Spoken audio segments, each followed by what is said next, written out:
જય મા ખોડિયાર, જય સિયારામ। આજે બહુચરાજી માતાજીના પ્રાગટ્ય અંગેની વાત કરીશું। મહેસાણા જિલ્લામાં આવેલું 51 શક્તિપીઠોમાંનું એક બહુચરાજી શક્તિધામ અનેક પૌરાણિક ગૌરવ ગાથાથી ગૂંથાયેલું છે, જેમાં શક્તિ સ્વરૂપમાં બહુચરની સવારી કુકડાનો સુવર્ણ અને પ્રાચીન ઇતિહાસ આજે પણ માનભેર જળવાઈ રહ્યો છે। બહુચર માતાના ઉદ્ભવ સાથે જોડાયેલી કથાઓ। આદિદેવ શિવજીના પત્ની ઉમા પ્રજાપતિ દક્ષની પુત્રી હતા। પિતાએ યોજેલા યજ્ઞમાં પતિનું અપમાન થતાં સતીએ યજ્ઞની કુંડમાં પોતાની જાતને હોમી દીધી હતી। આ સાંભળી શિવજીએ ઉમાના દેહને ઉચકી તાંડવ આરંભ્યું અને તેમને શાંત કરવા અને વિશ્વને વિનાશથી ઉગારવા દેવોની વિનંતીથી શ્રી વિષ્ણુએ સુદર્શન ચક્ર ફરતું મૂકી દેહના 51 ભાગ કર્યા। આમ સતીના ઘરેણાં અને શરીરના અંગો જ્યાં જ્યાં ભારત ભૂમિ પર પડ્યા હતા ત્યાં ત્યાં શક્તિપીઠો સ્થપાયેલી છે। ગુજરાતમાં આવેલી 3 શક્તિપીઠો પૈકીની આ એક છે। અન્ય 2 તે આરાસુરમાં આવેલ અંબાજી અને પાવાગઢમાં આવેલ મહાકાળી શક્તિપીઠ છે। સતીના અંગનો એક ભાગ એટલે કે ડાબો હાથ અહીં બહુચરાજી ભૂમિમાં પડેલો। લોકવાયકાઓ। એક લોકવાયકા પ્રમાણે ગુજરાતના હળવદ તાલુકામાં આવેલા સાપકડા ગામમાં દેવલ આઈ અને બાપલ દેથા ચારણને આંગણે 4 દેવી બુટ ભવાની માતા, બલાડ માતા, બહુચર માતા અને બાલવી માતાનો વિક્રમ સંવત 1451 ઈસવીસન 1395 શાક સંવત 1317 અષાઢ સુદ 2ના દિવસે જન્મ થયો હતો અને આ ચૈત્ર સુદ 15ના દિવસે પ્રાગટ્ય થયો હતો અને તેમની બહેન વણઝાર સાથે જતા હતા ત્યારે બાપિયા નામના ધાડપાડુએ તેમના કાફલા પર હુમલો કરેલો। ચારણોની સામાન્ય પરંપરા પ્રમાણે જ્યારે કોઈ શક્તિશાળી શત્રુનો સામનો કરવો પડે ત્યારે શત્રુની શરણે જવાને બદલે જાતે જ પોતાનો જીવ કાઢી આપવો એવી પરંપરા છે। આ પરંપરાને ત્રાગુ કહેવામાં આવે છે। ચારણોનું લોહી છંટાવવું તેને ઘોર પાપ માનવામાં આવે છે। અહીં પણ ધાડપાડુઓને શરણે થવાને બદલે બહુચર માતા અને તેમની બહેને ત્રાગુ કર્યું અને પોતાના જ સ્તન જાતે વાઢી નાખ્યા। લોકવાયકા એમ કહે છે કે આથી ધાડપાડુ બાપીઓ શાપિત થયો અને નપુંસક બની ગયો અને આ શાપ ત્યારે જ દૂર થયો જ્યારે બાપિયાએ સ્ત્રીના વસ્ત્રાભૂષણો ધારણ કરી બહુચર માતાની આરાધના કરી।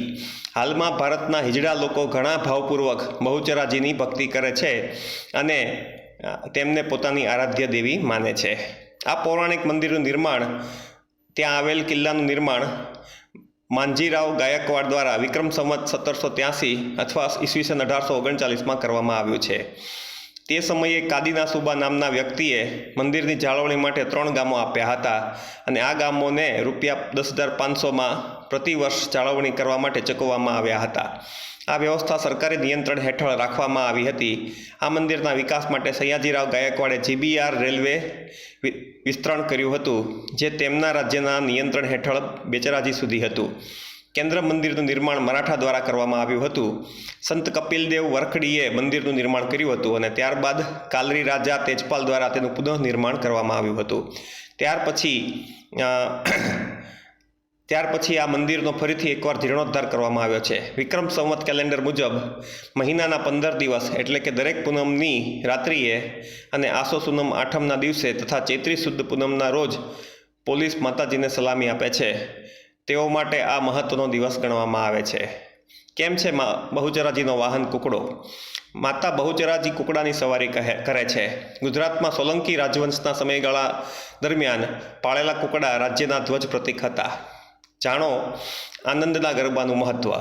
રાત્રે માતાજીના ચોકમાં ભજનો અને ગરબાઓ ગવાય છે ત્યારે પણ સેંકડો ભક્તજનો હાજર હોય છે। વાર તહેવાર કે માતાજીનો મેળો હોય ત્યારે તો આ ભજનો અને ગરબાઓ આખી રાત ચાલતા હોય છે। માં બહુચરાજીના મંદિરમાં મેલડી માતાને પણ સ્થાન આપવામાં આવ્યું છે। આજે પણ બહુચરાજી મંદિરમાં મેલડી માતાનો ગોખ છે અને તેનો ઇતિહાસ પણ ખૂબ જ પ્રચલિત છે। અહીં ચૈત્રી પૂનમમાં દિવસે માતાજીનો મોટો પ્રખ્યાત મેળો ભરાય છે। નવરાત્રિ 9 નોરતામાં મંદિરના ચોકમાં ગરબીઓ લેવાય છે અને ગરબાઓની રમઝટ જામે છે અને સેંકડો માણસો આ ગરબીઓમાં હાજરી આપે છે। બહુચરાજીમાં દરેક પૂર્ણિમાના દિવસે મેળો ભરાય છે। દરેક પૂર્ણિમાએ રાત્રે માતાજીની સવારી ચાંદીની પાલખીમાં નીકળે છે।